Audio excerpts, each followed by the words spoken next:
Welcome to Getting Ghosted. This is an Intuitive Soul Collective podcast, and I'm your host, Allie Horner. So I wanted to talk today about some of the interesting experiences that I personally have had with the other side and unexpected types of things that have happened for me and a couple of other people because people have been asking.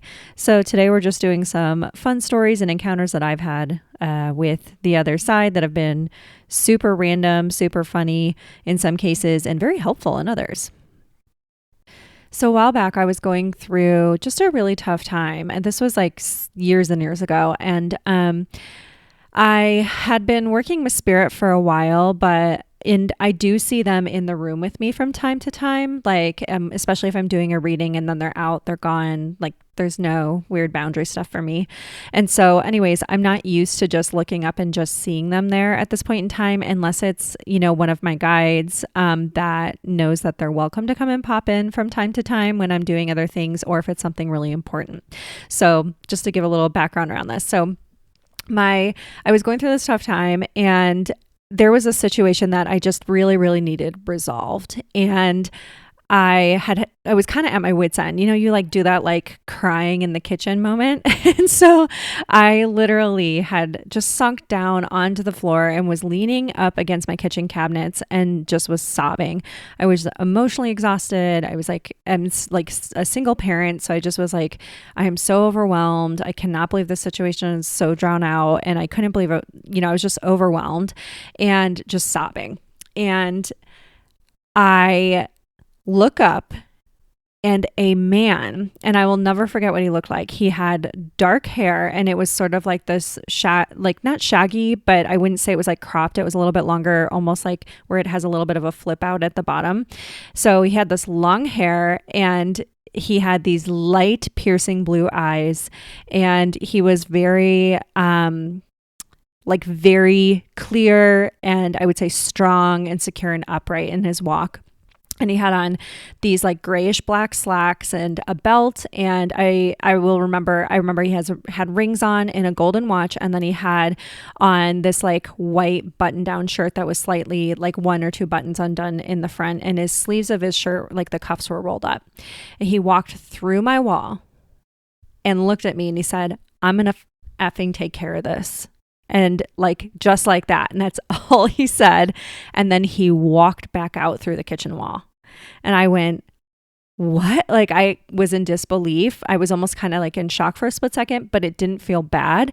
It just like, it was like my whole energy just completely cleared up. And I just kind of stopped crying. And I went over and sat on my couch, and I was almost just kind of like wrapped in this blanket of peace. And within 30 minutes of that happening, I got an email from the other party basically telling me, hey, we've decided to completely drop this. We're done with it. Best of luck to you. So that was a first for me. Like I've definitely had visitors before, and I've definitely had messages before. And I am clairvoyant. So I do see spirits, and I do hear them and stuff like that. But I usually have like a lot of control and boundary around that. And I've always told them if I really need help with something, or if there's something I'm not realizing I need to pay attention to, or something I really need to know in that moment, feel free to pop it. But like otherwise I kind of don't want them to be around in my life. Like I'm just kind of like, hey, I just want to be enjoying my life, doing my thing. So this was a first for me to have one of them just walk through the wall. And I mean, it was clear as day, like standing right in front of me in the kitchen. I'm curious, has anyone else ever had that happen? Or had someone just like appear there and where they're just clear as day and they're like sitting right in the room with you? I do have a lot of experiences where certain people that I'm really comfortable with who are on the other side, they'll come and like sit in my car with me. Sometimes my guides, I'll just glance at my rearview mirror, and my guides will be in the back like, wee, just kind of joking or like singing. Because I know a lot of people's loved ones love to sit passenger in the car, since it's a moment where we're kind of just in our day-to-day, especially if we're having a leisurely drive or we're kind of on autopilot. They love to come and sit in the car. I also think they're kind of trying to protect us too while we're driving. But I'm curious if anyone else has ever seen a spirit or a ghost just kind of like walk through a wall like that and be like, hey, because this person did not introduce themselves, did not say anything else. It was just like they came through and they were like, I'm going to effing take care of this. Like very clear like that. And then they just walked right back out. I was like, okay, sort of like, thank you. And just left it at that. Another really interesting experience that I've had where it was spirits or guides kind of protecting me and guiding me was there was one night, again, like years and years ago, I was out and I just was like getting a drink with a couple of friends. And I don't really, go out drinking that frequently anymore. But I was out like having some social beverages with some friends and I wasn't too far away from my house. So I had walked over there and I ended up going to this other bar with a couple of people and something just felt a little weird. But like when you're drinking, like of course your intuition gets a little bit fuzzy, it gets a little bit off. I know for myself, while it's kind of like my intuition will actually be very sharp and very clear actually if I have alcohol, and my connection to the other side, like if someone asks me about connecting to a spirit or a ghost, or hey, can you do a reading for me if I've had any alcohol, my door actually swings like wide open. So I have to be really careful about that. And I've actually told people like, hey, like I don't do any of that stuff when I'm drinking. Also, like I don't want to end up muddying the messages or whatever with my own with the alcohol in my system or whatever, or misinterpret something or whatever. So anyway, but I've noticed my intuition, it's like it can get really dull, but then I'll have moments where it's crystal clear sharp when it comes to spirit messages coming through. So we got to the second bar and we had all just like sat down and I was feeling a little bit off. Like there wasn't anything that was like bad, but I just was like, something just feels, I'm not really sure what it is. And I'd been to this place many times, especially when I was younger before I had my son or anything. And so we're sitting there and everyone was starting to order their drinks. And I know who the two bartenders are because they've worked there for years and years and years and years. This place is like a Denver dive bar institution. So these two guys have worked there forever. And I glance up and I clear as day saw one of my guides standing and leaning, like had his hands up on the bar on the other side and was leaning in almost as close where his face was like maybe only a foot or two away from me. And he said, pay attention, leave now. And then he just left. And like disappeared right in front of me. And instead of ordering a drink, I just said, you know what? Actually, I'm going to go. And the second I walked out the door, I felt better. And I did ask them like, hey, do you guys want to leave? Like, I just feel like, you know what, I need to go home. And they wanted to stay. And everything turned out fine. I asked them the next day, like, hey, how was the night? Was everything good? And they were like, yeah, were you okay? Because you just like left, which wasn't really like me. I usually am the person that's like, I want to make sure everyone else gets home. So they were like, yeah, it just was not like you. And I was like, yeah, I just was like, I need to go home and go to bed. And so nothing bad ended up happening, but it was one of those things where I had this really distinct feeling of something may have happened had I stayed. And that's like with the guides and stuff, like I've just learned to really, really trust when they're coming through. If they come through and they give you a really strong directive like that, where it feels almost like it's hard to describe it, like a higher consciousness, like an angelic guide, they tend to talk in very clear, like bullet point type of things. So they can be very clear and very direct. They're also very kind but they're not going to sugarcoat things a lot of the time. And a lot of the time they know that they need to be clearer with you in order to get a point across very, very quickly, because it's only so often that we are in like a higher enough perception in order to be able to actually like reach them. So that was another one that I went, oh, okay, yep, gotta go. So another time, this was a while back as well, I had really felt strongly that I needed to go on this particular trip to California. And I went on a solo trip just because I was kind of going through some things and I really wanted something that was just for me. I wanted to kind of go, have a little bit of a spiritual reset, a mental and emotional reset too. And I spent the whole week just feeling really peaceful, happy, and content, and just in this endless flow. Like it was like I found the perfect place to stay, and I was in the perfect neighborhood, and I walked everywhere, which is what I love to do. If you know me, you know I love to walk everywhere. And I ended up this one morning waking up, and I could feel spirit really close to me quietly saying, "Hey, get up. Let's go hiking." And so I had looked up a hike or two, and I realized that there was one maybe only 10 minutes away.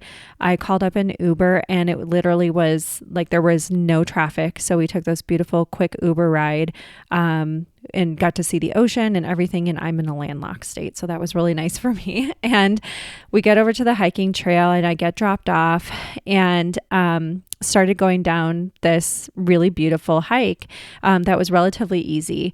And so there was no one else there. Like there were not even any cars at the trailhead yet. There was no one else hiking yet. And it was pretty dry. And so at one point, because of how dry it was, my foot, as I stepped down, my foot slipped out from under me, and I started to go over backward, almost like in a cartoon where like you're going to land flat on your back. That's how much force was under my foot as this happened. And instead of going over completely backward, I felt someone grab me by the shoulders and lift me up, but it didn't just pop me back on my feet or push me forward.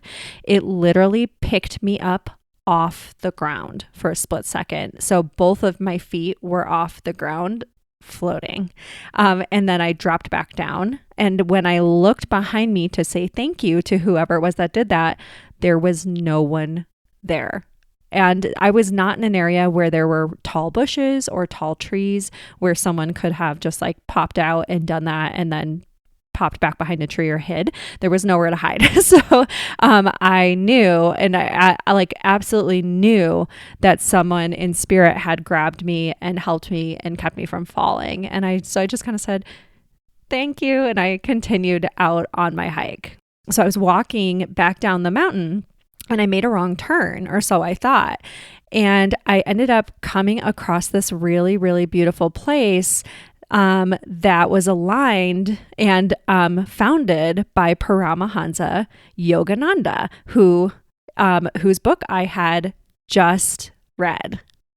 His book is called Autobiography of a Yogi, and I highly, highly recommend it if you are looking for some less westernized spiritual perspectives. And if you want to read about some really cool stories about spiritual gifts and manifestation that go beyond what we talk about in the Western world with visualization and stuff like that, because this is like a whole nother level that he talks about in the book. So, I came across his self-realization fellowship, the Lake Shrine Center and Temple, which I had not known, like I did not know that it existed, but I had felt very connected to Paramahansa Yogananda for a while, to the point where I would often hear him guiding me or talking to me from the other side. And so when I found this center, and I realized like, oh, it's just free to wander in here, I felt like I was completely at peace and I was home. I kind of meandered around the lake shrine and the gardens, checked out some of the pamphlets, went and sat down and meditated for a little bit in some different areas. And it just had this synchronistic feeling of I was meant to go hiking today and I was meant to try to walk back down from the hike, and I was meant to take this quote unquote wrong turn because I was meant to find this lake shrine, because I've been already very connected to this person who's in spirit. And fun fact, I ended up just coming across another book that kept popping up for me. It was one of those ones I was trying to avoid. It's called The Surrender Experiment. And even Michael, who wrote The Surrender Experiment, whose book I read, ended up talking about how drawn he was to Paramahansa Yogananda as well as one of his teachers, which I just thought was, I was like, yeah, there's no coincidences in this. Another really big one for me is I don't really date at this point in time, but whenever I did used to date, I would always hear a spirit on the other side saying exactly how long I would date the person for. And I used to be kind of stubborn, and I wasn't really sure if I could, like, especially like in the beginning, I wasn't sure if I could trust it. And one of the things I talk about a lot, if you've ever seen my TikTok lives or done readings with me, you know that one of the areas where we all like really try to trust our intuition but can struggle is in the big areas. So one is like love and relationship, or dating, and the other one is usually like career and anything that involves money. I see a lot of people really struggle with that, and then sometimes with their health. So I was really trying to figure out, is there anything changeable when I receive a message from the other side? And that's the phase that I was in. Just we all go through this need to just, we just kind of want to fuck around and find out a little bit. So anyways, I would always hear, here's exactly what's going on with this person. And I would get these premonitions and these messages about it.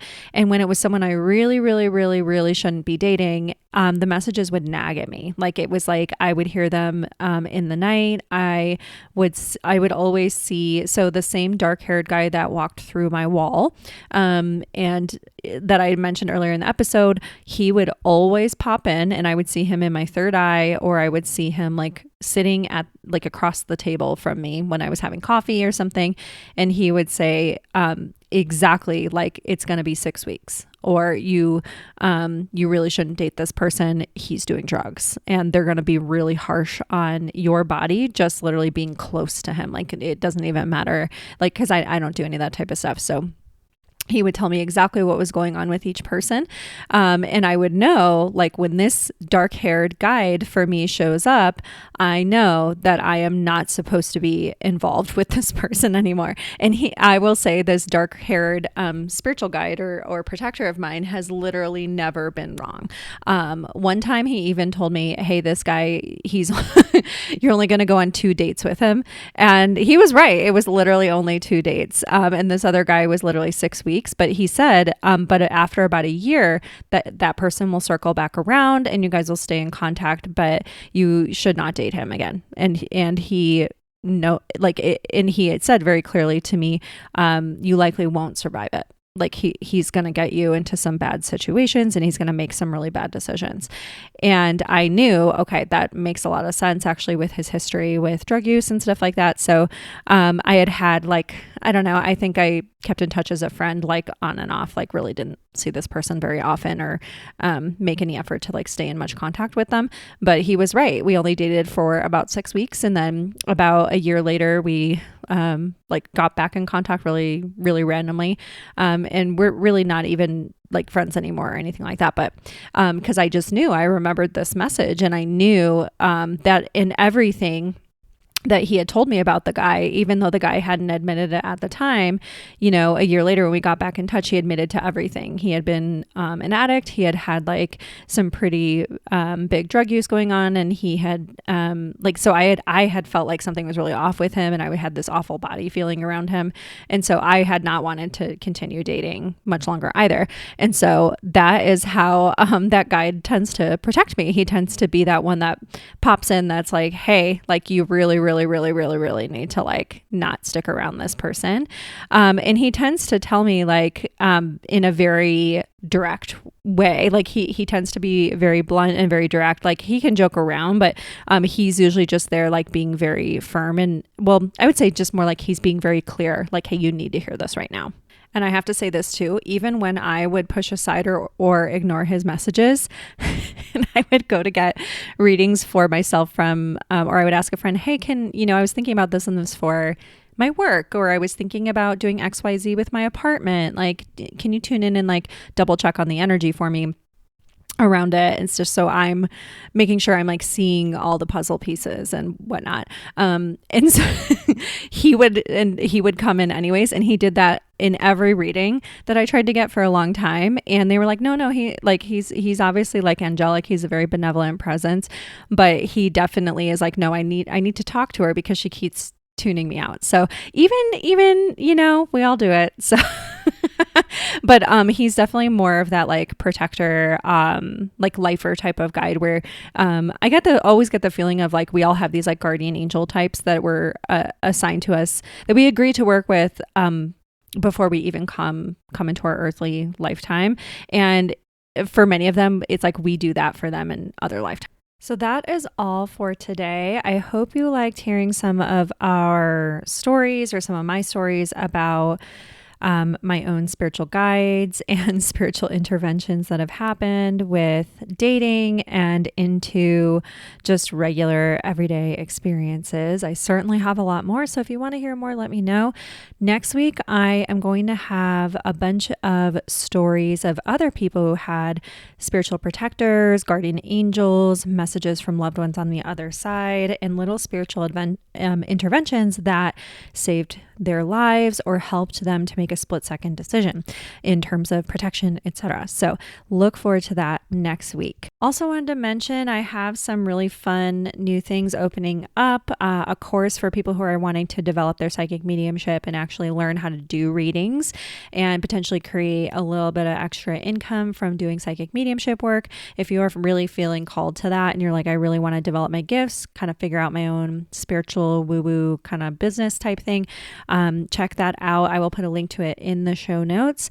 And if you're like, well, I don't know if I necessarily need to be doing readings, but I want to do something really important. I want to write a book, open a healing center, fulfill some sort of creative project or thing that I've always wanted to do. If you're wanting to make some big changes and align with really more of that purpose and prosperity on a higher level, I do have a mastermind. I'm calling it the Changemakers Collective that's opening, and it's only for 10 people. So that's a separate thing.